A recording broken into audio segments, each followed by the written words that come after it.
오늘 우리에게 주신 말씀을 우리 함께 보시겠습니다. 여러분의 성경 사도행전 2장 1절에서 13절까지의 말씀을 보시겠습니다. 우리에게 성취될 말씀 사도행전 2장 1절에서 13절까지의 말씀을 제가 봉독하도록 하겠습니다.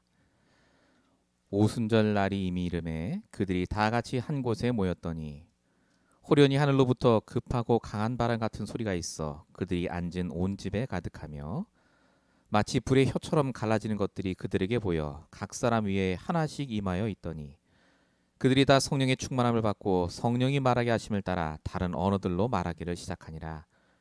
그때 경건한 유대인들이 천하 각국으로부터 와서 예루살렘에 머물러 있더니 이 소리가 남에 큰 무리가 모여 각각 자기의 방언으로 제자들이 말하는 것을 듣고 소동하여 다 놀라 신기하게 여겨 이르되 보라 이 말하는 사람들이 다 갈릴리 사람이 아니냐. 우리가 우리 각 사람이 난 곳 방언으로 듣게 되는 것이 어찌 됨이냐.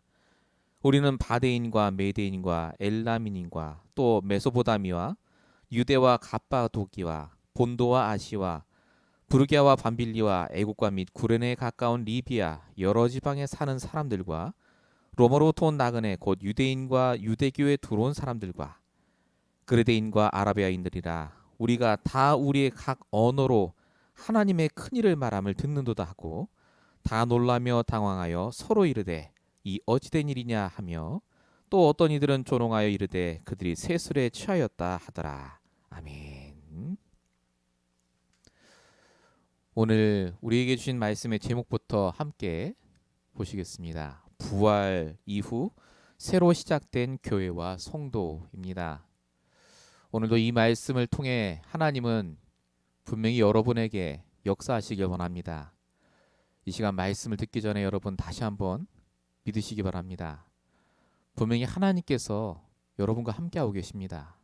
모든 걸 알고 계시고 모든 걸 할 수 있는 하나님이 지금 우리와 함께하고 계십니다. 그 하나님이 오늘 말씀을 통해 하나님의 계획을 알려주시길 원하시는 겁니다. 왜 하나님이 이걸 해결 안 해주실까? 왜 하나님이 나를 이렇게 놔두실까가 아닙니다. 하나님의 계획이 있습니다. 오늘 말씀을 통해 질문하고 그 하나님의 계획을 발견하시는 시간 되시기 바랍니다. 서론적으로 같이 생각할 부분이 매일 나의 영적인 흐름을 회복하라입니다. 이제 며칠 없으면 며칠 아니면 우리 대선이 시작이 됩니다. 트럼프가 되든 바이든이 되든 아마 많은 변화가 있겠죠. 그만큼 경제 뉴스도 사회 뉴스도 여러 가지 뉴스들이 계속해서 빠르게 나오고 있습니다. 육신적인 흐름, 세상적인 흐름을 우선시하고 거기에 빠져 살 수밖에 없는 세상인 것 같습니다. 굉장히 중요하죠. 근데 이렇게 되는 현상이 말세에 당연히 나타날 거라고 성경은 말하고 있습니다. 디모데후서 3장 2절 자기를 사랑하고 돈을 사랑하고 쾌락을 사랑하는 것을 하나님보다 더 사랑하게 될 것이다. 영적인 것보다 육신적인 것에 민감해지는 시기. 이 시기에 우리가 어떻게 살아야 되겠습니까? 하나님은 육신적인 흐름도 중요하고 다 중요하지만 영적인 흐름, 그 흐름을 가지고 시작하라고 합니다. 그게 어디 적혀 있습니까? 요한삼서 1장 2절입니다. 내 영혼이 잘됨 같이 범사에 잘되고 강건하기를. 여러분에게 가장 먼저 잘돼야 될 것, 여러분의 시작은 영적인 흐름입니다. 영적인 리듬이 회복되셔야 됩니다. 리듬이 뭡니까? 규칙적으로 습관적으로 하는 그것이요. 예배드리고 말씀을 보고 기도하고 전도를 생각하는 것. 이게 지금 이 시대에 우리가 당연히 해야 될 영적인 리듬이요. 영적인 흐름입니다. 이것을 하는 자가 결국 성공합니다. 왜 그렇습니까? 저와 여러분이 아시다시피 이 시대는 영적인 세상, 저와 여러분은 영적인 존재이기 때문에 그렇습니다. 돈만 많고 집이 잘 살고 자식들이 잘 되면 행복한 인생이 아니라 영적으로 먼저 충만해져야 행복해지는 인생이기 때문에 그렇죠. 항상 말씀드리지만 사도행전의 말씀은 지금 우리의 얘기입니다. 우리보다 더 힘든 상황이 있었던 초대교회 성도들이 어떻게 그 시기를 잘 견뎌냈고 결국은 승리했느냐라는 겁니다. 오늘 초대교회 성도들이 사도행전 2장에 보니까 오순절날이 이름에 그들이 한 곳에 모였더니 이렇게 적혀 있습니다. 영적인 것을 우선시했다는 말이죠. 영적인 것을 가지고 먼저 시작했다는 말입니다. 그들의 성공 비결은 다른 게 아닙니다. 영적인 것을 생각할 수 없을 정도로 육신적으로 돈을 벌고 내가 잘 살고 어떻게든 살아남아야 되는 것이 우선시돼야 되는데 그것을 뒤로 넘기고 먼저 하나님께 말씀 듣고 기도하는 것을 우선시했다는 말입니다. 이게 그들의 시작이었습니다. 저와 여러분이 오늘 이 말씀을 통해서 다른 거 하는 게 아닙니다. 바로 사도행전 1장 14절 오로지 기도에 힘쓰더라 하는 그 자리에 지금 여러분이 와 있습니다. 사도행 2장 1절 오순절날이 이면에 그들이 한 곳에 모였더니라는 그 한 곳, 이 예배 자리에 저와 여러분이 모여 있는 것만 해도 어마어마한 축복 속에 있는 줄로 믿습니다. 여러분 정말 기억하십시오. 하나님이 원하시는 그 자리에 우리가 있다면 하나님은 우리를 통해 반드시 역사하실 겁니다. 우리를 축복하실 수밖에 없습니다. 저와 여러분 이 시간 정말로 하나님이 원하시는 그 영적인 흐름으로 시작하시고 오늘 나의 시작이 또 내일부터 시작될 한 주의 시작이 이 영적인 흐름 속에 시작할 수 있도록 다짐하시면서 오늘 말씀을 잘 들어보시기 바랍니다. 본론 첫 번째입니다. 이들을 이렇게 영적인 흐름 속에 시작할 수 있었던 이유에 대해서 우리가 알아야 되겠습니다. 그 이유가 뭡니까? 어떻게 초대교회 성도들은 새롭게 신앙생활을 시작했겠습니까? 바로 부활하신 그리스도에 대한 확신이 있었기 때문에 그렇습니다. 본문 1절에 이렇게 적혀 있습니다. 오순절 날이 이름에 그들이 다 같이 한 곳에 모였더니 지금 기도하러 모였다 바로 그 말입니다. 근데 그냥 기도하러 모인 게 아닙니다. 언제 응답 받을지도 모릅니다. 무슨 응답을 주실지도 모르는 상황입니다. 그냥 모인 겁니다. 거기서 모여서 기도한 겁니다. 왜 기도했죠? 분명히 하나님이 우리의 기도에 응답하시겠다는 확신이 있기 때문에 그렇습니다. 어떤 응답 말입니까? 경제적 응답이 아니죠. 예수님이 말씀하신 성령이 임하시는 그 응답을 말입니다. 부활의 그리스도가 아니면 절대 붙잡을 수 없는 그 응답. 부활하신 그리스도에 대한 확신이 없으면 기도할 수 없는 바로 그 응답을 초대교회 성도들이 누린 겁니다. 이들이 붙잡았던 부활하신 그리스도의 확신이 뭡니까? 여러분 너무나 잘 아시는 그리스도의 삼중직입니다. 이들이 붙잡았던 그리스도의 확신, 그리스도께서 십자가에 죽으심으로 내 모든 근본 문제를 끝내셨다. 요한일서 5장 1절 예수가 그리스도이심을 믿는 자마다 하나님께로부터 난 자다. 나는 더 이상 환경과 조건에 묶이는 자가 아니라 오늘 그리스도를 통해 새롭게 태어난 자. 유일한 길 되신 그리스도께서 오늘도 나의 길 되시는 그 인생을 나는 사는 것이다. 요 시작을 한 겁니다. 여러분 다 아시다시피 로마서 8장 2절에 적혀 있듯이요. 우리를 죄와 저주에서 끝내주신 그 그리스도로 인해 우리의 모든 배경이 이제 축복의 배경으로 바뀌었다. 그리고 요한일서 3장 8절 사단의 일을 박살내신 그리스도께서 지금 나와 함께 하시기 때문에 나는 어떤 일을 하든 절대 망하지 않는다. 이 부활하신 그리스도의 확신을 갖고 초대교회가 시작을 한 겁니다. 이게 그들의 기준, 그들의 인생의 방향, 이게 그들의 인생의 목적이었습니다. 저와 여러분은 지금까지 인생을 잘 사셨습니다. 근데 근세 인생을 그냥 산 게 아닙니다. 나만의 확신을 갖고 산 게 있습니다. 그게 신념이 됐든 나의 어떤 방향이 됐든 그게 우리의 기준이요 방향에 대해서 살아왔습니다. 그런데 복음이 아니었던 그 확신으로 인해서 우리가 문제와 재앙을 당할 수밖에 없었다는 겁니다. 오늘 하나님께서는 저와 여러분에게 원하시는 게 있습니다. 정말 부활하신 그리스도의 확신을 갖고 다시 시작하랍니다. 여러분 그리스도 아십니까? 머리로 아는 거 말고요. 정말로 나와 함께 하신 그리스도가 내 모든 걸 끝내신 게 맞다면 그 오직 그리스도의 언약으로 다시 시작하시기 바랍니다. 우리 교회가 지금 이 말씀을 듣는 여러분의 인생이 결론이 나고 끝난 게 아닙니다. 하나님은 지금 우리를 이끌고 계시고 이 확신 가진 자를 통해서 세계복음화의 역사를 이루어가고 계신 줄 믿습니다. 저와 여러분 이 자리에 있는 것이 우연이 아닙니다. 그래서 이 부활하신 그리스도의 확신으로 날마다 환경 속에서 재앙 속에서도 하나님을 믿으시기 바랍니다.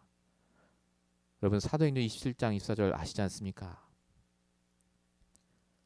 바울이 풍랑을 만났을 때 이 바울이 배가 출발하기 전에 얘기했잖아요. 이 배가 풍랑을 만날 것이다. 근데 아무도 그 말을 안 들었죠.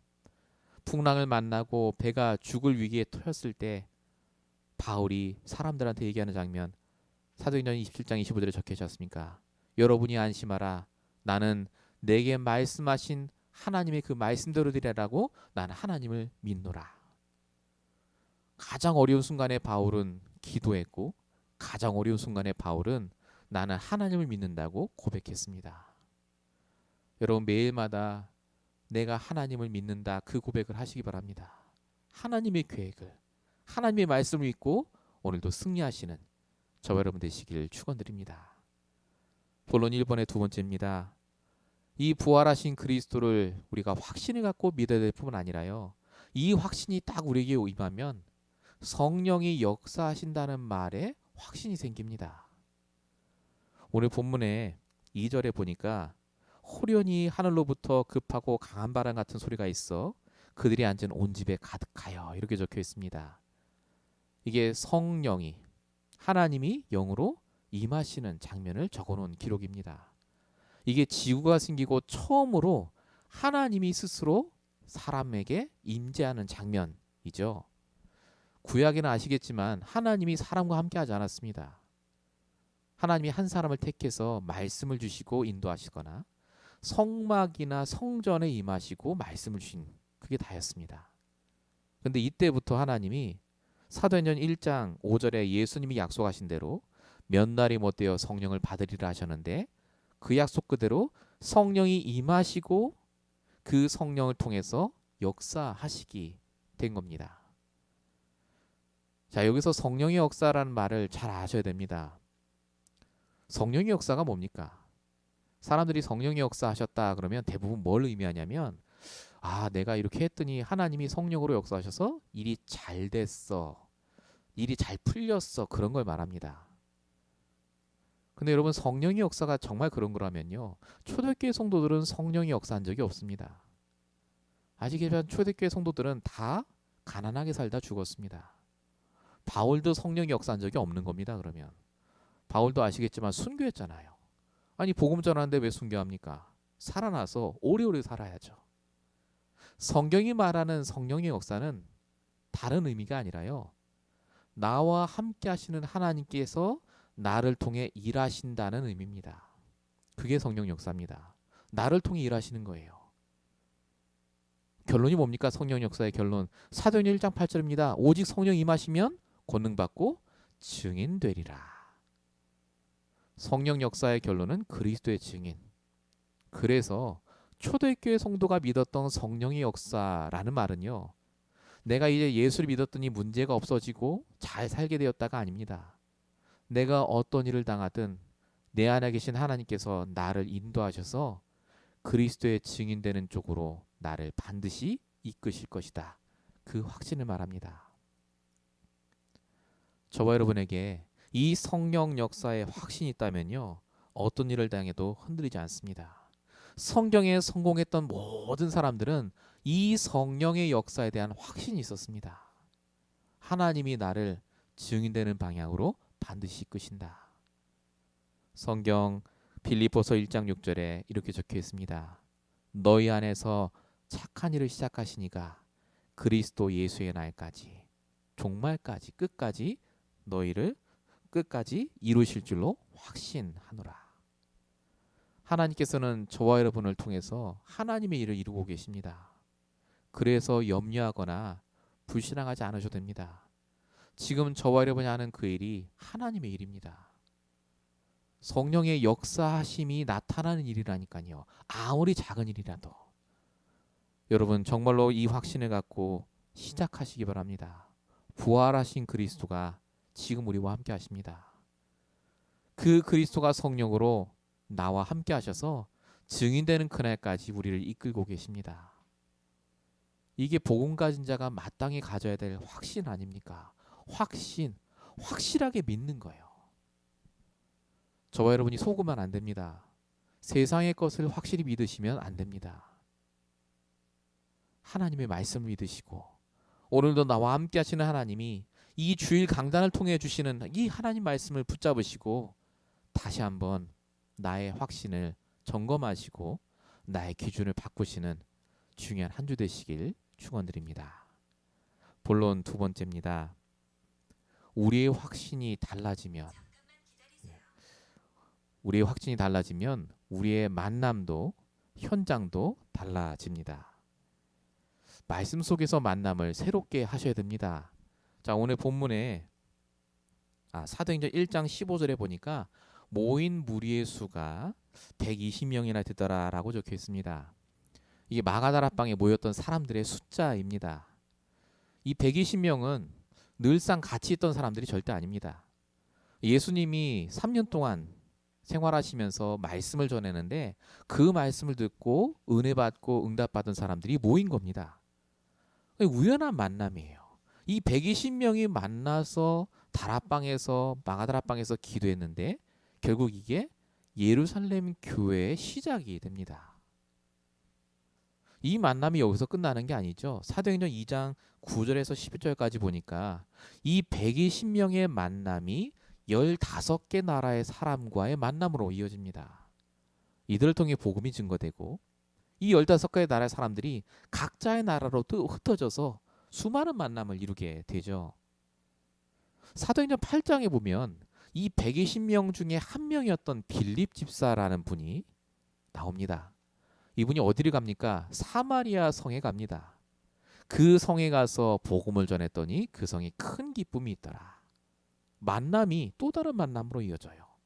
이 빌립 집사님이 또 어떻게 합니까? 성령의 인도하심을 받아서 광야로 가는데 거기서 에디오피아 내시를 만나죠.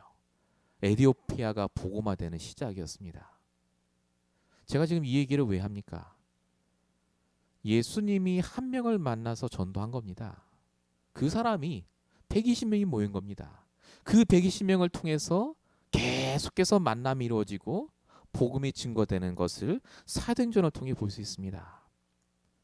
하나님은 말씀 붙잡은 자의 만남을 그래서 그냥 보지 않습니다. 여러분이 지금 예수님이 했던 그 일을 할 수 있는 유일한 사람이기 때문에 그렇습니다. 정확한 복음을 전달할 자, 하나님의 말씀을 증거할 자. 여러분 만남을 귀하게 보시기 바랍니다. 그 어떤 만남도 우연한 만남이 없습니다.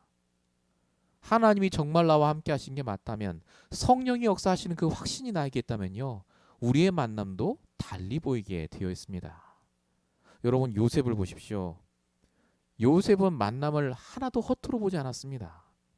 형들과의 만남, 보디발과의 만남, 감옥에 가서 간수장과의 만남, 모든 만남이요, 육신적으로도 그렇지만 영적으로도 그 모든 만남을 통해 하나님이 역사하신 것을 볼 수가 있습니다. 하나님은 저와 여러분의 만남을 통해서요, 반드시 하나님의 일을 이루어 가십니다. 하나님의 계획이 있습니다. 오늘 내가 만난 그 사람을 통해 세계복음화 일어날 수 있습니다. 오늘 내가 만난 그 한 사람을 통해서요, 가문복음화가 일어날 수 있습니다. 늘 똑같은 사람인데요, 내가 아는 사람인데요, 그건 우리 안에서죠. 내가 아는 사람이죠. 하나님이 정말로 아무 이유 없이 내가 말씀과 복음이 있는데 그 사람을 만나게 하셨겠습니까? 하나님 계획이 있습니다. 우리 임마누엘 언약교회까지 오시게 된 것, 저를 만나서 오는 거 아닙니까? 여기에도 하나님의 계획이 있습니다. 우연이 아닙니다. 우리가 한 교회를 이루게 되고 이 강단의 말씀을 듣게 되고 오늘 인터넷으로 이렇게 함께 말씀을 포럼하게 되는 것이요, 우연이 아닙니다. 여러분 모든 만남을 통해 정말 하나님의 계획을 보시기 바랍니다. 여러분의 만남이 달라지면 여러분이 보는 현장도 달라집니다. 본론 이번에 2번입니다. 보고만 해서 현장을 새롭게 보셔야 됩니다. 자, 오늘 본문에 5절에 보니까 이렇게 적혀 있습니다. 그때 경건한 유대인들이 천하 각국으로부터 와서 예루살렘에 머물러 있더니, 이렇게 적혀 있습니다. 초대교회 성도들이 말씀 붙잡고 기도하다가 성령을 받았습니다. 그 다음에 본 게 있습니다. 아, 내가 그냥 봤는데 우리 주변에 지금 와 있는 사람들이 복음을 모르는구나 라고 본 겁니다. 천하 각국으로부터 경건한 사람들이 와 있다, 그겁니다. 여러분, 여기 오순절날이 이미르메라고 적혀 있지 않습니까? 이게 유대교의 절기입니다. 1년에 한 번. 이때는 항상 매년마다 각국으로부터 많은 사람들이 와서 있었습니다. 그러니까 늘상 보던 사람이에요. 늘상 똑같은 절기. 그런데 보고만에 들어와 있으니까요, 눈이 달라진 겁니다. 현장 보는 눈, 사람 보는 눈. 그래서 이들이 사도행전 2장 11절에 그들이 하나님의 큰일을 말함을 듣는다라고 말할 정도로 이 사람들에게 다시 없는 기회지 않습니까? 오늘 만나면 다시 못 만나는데 이 사람들에게 복음을 전하는 그 전도 현장이 되어진 겁니다. 저와 여러분의 눈은요, 현장 보는 눈이 거의 같습니다. 아까부터 말씀드린 만남을 보는 눈도 마찬가지입니다. 똑같은 사람, 똑같은 현장, 내가 이미 거쳐간 현장. 그래서 우리도 모르게 포기한 현장과 만남이 굉장히 많습니다. 근데 정말로 하나님께서 그냥 보고 지나가라고 그 만남을 주시고 그냥 보고 놔두라고 그 현장을 주셨겠습니까? 하나님은 우리의 모든 24시간 속에 계획을 갖고 인도하신다니까요. 단 하나도 하나님은 손해보지 않습니다. 내 모든 걸 통해서 나를 바꿔 가시고 나를 통해 복음이 증거되길 원하시는 그 하나님께서 우리의 만남도 현장도 분명히 달리 보길 원하십니다. 여러분, 창세기 13장을 기억하시기 바랍니다. 아브라함과 롯이 똑같은 현장이 있었습니다. 광야 현장. 이때 롯은 눈을 들어 소돔과 고모라를 쳐다보고 그 현장이 눈으로 보기에 너무 좋으니까 거기를 택했다라고 적혀 있습니다. 내가 있던 광야 현장을 버린 겁니다. 여기는 안 돼. 쓸모없는 땅이야. 아브라함과의 만남도 필요 없는 겁니다. 내가 아는 사람이고. 그래서 롯은 다른 곳을 택합니다. 그래서 결국 망했지 않습니까? 그런데 아브라함을 보십시오. 아브라함은 광야를 보는 눈이 달랐습니다. 똑같은 광야가 아니라니까요. 오늘 내가 말씀을 붙잡고 시작했더니 내가 있는 광야 현장이요, 버릴 데가 없어요. 그 현장에 하나님의 역사가 보입니다. 그래서 아브라함은 상관이 없었습니다. 내가 어딜 가든 소돔을 가든 광야에 있든 하나님이 계시는 그 현장, 단을 쌓을 수 있는 그 현장이 나에게 가장 귀하다는 걸 알았습니다. 그래서 하나님이 아브라함에게 축복하시지 않습니까? 뭐라고 축복하십니까? 창세기 13장 15절, 보이는 땅을, 네가 보는 모든 땅 동서남북을 너에게 다 주겠다 하지 않습니까? 하나님은 지금 이 말씀을 듣는 저와 여러분에게 동서남북의 모든 땅을 다 주신 겁니다. 사실은 우리가 그걸 포기하고 거길 안 갈 뿐입니다. 생각을 안 할 뿐이지 하나님은 우리에게 모든 만남의 축복을 주셨고 모든 현장의 축복의 비밀을 다 주셨습니다. 정말로 하나님을 믿으십니까? 정말로 하나님이 나와 함께 하시는 게 맞습니까? 그럼 오늘 말씀이 맞습니다. 내가 그동안 놓치고 있었던 모든 만남, 모든 현장을 회복하시길 축원드립니다. 내가 무엇을 하는가, 무엇을 선택하는가가 중요한 게 아닙니다. 그래서 내가 어떤 눈으로 그걸 하고 있는가, 내가 어떤 눈으로 그것을 선택했는가가 답니다. 여러분, 복음 안에서, 말씀 안에서 그것을 하시고 그것을 선택하시고 그 현장에 하나님의 계획을 반드시 보시기 바랍니다. 본론 세 번째입니다. 우리가 지금부터 그래서 새롭게 시작하셔야 되겠습니다. 이건 현실적으로 여러분들이 당장 오늘부터라도 시작하셔야 됩니다. 두 가지만 말씀드리면, 첫 번째가 기도 운동입니다.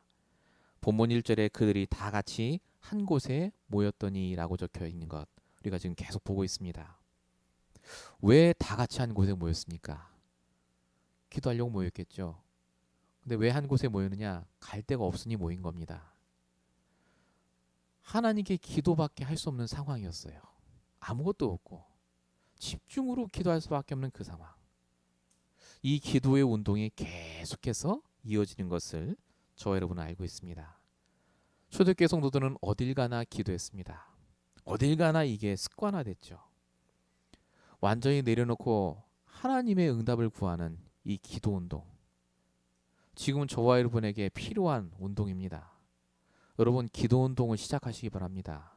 내 개인이 우리가 같이 모여서 정말로 교회를 두고 내 산업을 두고 이 미국을 두고 우리가 지금 기도해야 될 때입니다. 여러분 기도를 소홀히 하시면 안 됩니다. 야곱 아시지 않습니까? 야복강에서 하나님이 다 떠나보내게 하시고 결국은 혼자 남아 기도하게 하지 않습니까? 여러분 열왕기 하 19장 1절에 보면 히스기야 왕이 나옵니다. 히스기야 왕이 처음에는 굉장했습니다. 나라도 잘 되고요. 잘 다스렸습니다. 그런데 군대가 쳐들어왔죠. 아수르 군대 18만 5천 명이. 이스라엘이 꽉 포위가 됐습니다. 이제 며칠만 있으면 죽어요. 다 백성도 죽고 자기도 죽고. 히스기야 왕이 아수르 왕이 보낸 조롱이 섞인 그 편지를 들고 성전에 올라갑니다. 거기서 무릎 꿇고 기도하죠. 하나님 이것 보십시오. 하나님이 역사해 주십시오. 아무 말도 할 수 없는 그때 성전에 무릎 꿇은 그 히스기야의 기도 때문에 18만 5천 명이 한꺼번에 다 죽었다는 그 성경의 이야기가 나 있습니다. 왜 이런 말씀들을 우리에게 주신지 아십니까? 지금이 그때입니다. 정말로 기도하지 않으면 안 되는 한때. 우리가 지금까지 본 말씀들이 다 그런 내용입니다. 에스겔 30장 37절. 그래도 너희가 기도하여야 하리라. 우리 출애굽기 말씀도 보셨죠? 27장 20절. 성막의 기도의 불이 꺼지지 않게 하라. 예수님도 말씀하신 게 있습니다. 데살로니가전서 5장 17절. 쉬지 말고 기도하라. 성경은 기도하라고 합니다. 여러분 지금 우리 교회가 기도해야 될 시간표고요. 여러분이 정말 기도가 회복돼야 될 시간표입니다. 우리 기도 운동을 두고 정말로 다시 한번 생각해 보시고 실천에 옮기시는 여러분 되시기 바랍니다. 이 기도 운동이 시작이 되면 그 다음 일어나는 것이 생명 운동입니다. 본문 4절에 이렇게 적혀 있습니다. 그들이 성령의 충만함을 받고 성령의 말하게 하심을 따라 다른 언어들로 말하기를 시작하니라. 초대교회 성도들이 예수를 그리스도로 말하기 시작했다 그 말입니다. 생명운동 전도했구나라는 말인데 이때는 어떻게 전도했겠습니까? 그 힌트가 사도행전 2장 11절 본문에 나와 있습니다. 이 사람들이 뭐라고 말하냐? 그 초대교회 성도들이 하나님의 큰일을 말함을 들었다라고 적혀 있습니다. 그러니까 전도의 내용이 하나님의 큰일을 말한 거예요. 하나님의 큰일이 뭡니까? 창세기 3장 영적 문제 있는 사람에게 그리스도가 행하신 그 일, 정확한 복음, 그리고 그 그리스도가 오늘 나에게 하신 그 일을 말한 겁니다. 이 두 가지요. 정확한 복음과 증인의 간증. 이 생명운동을 통해서 결국 하나님께서 역사하셨습니다. 사도행전 5장 41절 보니까 이 기도운동 생명운동이 초대교회 성도들에게는 습관화 일상화됐습니다. 그들이 날마다 성전에 있든지 집에 있든지 예수는 그리스도와 가르치기와 전도하기를 쉬지 않았다. 저 여러분이 이제 정말로 이 복음이 정말로 기도가 그리고 전도가 일상화되어야 될 시간표입니다. 어떻게 할 것인가는 하나님이 알려주실 겁니다. 중요한 건 정말로 나의 관심, 나의 확신이 어디 있는가 합니다. 하나님께서는 지금 저와 여러분을 통해서 기도가 회복되길 원하시고 생명운동이 회복되길 원하십니다. 증인의 생명운동. 여러분 오늘 말씀이 여러분에게 반드시 해당이 되는 말씀입니다. 내 걸로 만드시고 나의 언약을 붙잡으시길 축원드립니다. 결론입니다. 여러분 올바른 확신 속에 있으시기 바랍니다.